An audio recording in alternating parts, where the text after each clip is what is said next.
PS, seorang perempuan terpidana hudud atau zina tumbang saat menjalani eksekusi hukuman cambuk sebanyak 100 kali oleh Kejaksaan Negeri Pidi.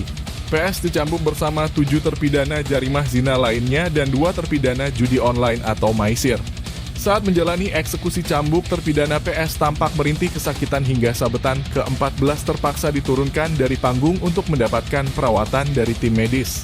Eksekusi cambuk terhadap 10 terpidana pelanggaran syariat tersebut digelar di halaman Masjid Agung Al-Falah, Kota Sigli, Senin 25 September 2023. Kepala Kejari Pidi Gembong Priyanto mengatakan sebenarnya ada 11 terpidana yang akan dieksekusi cambuk dan telah mendapat putusan pengadilan.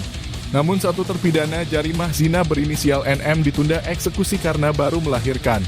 Dijelaskan terpidana jarimah zina masing-masing dihukum 100 kali cambuk, sedangkan untuk 2 terpidana judi dihukum masing-masing 20 dan 25 kali cambuk.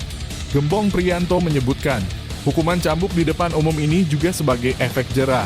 Agar tidak mengulangi perbuatannya, para terpidana zina maupun maisir tersebut awalnya ditangkap warga kemudian diserahkan Satpol PP WH untuk diproses dengan hukum syariat Islam yang berlaku di Aceh.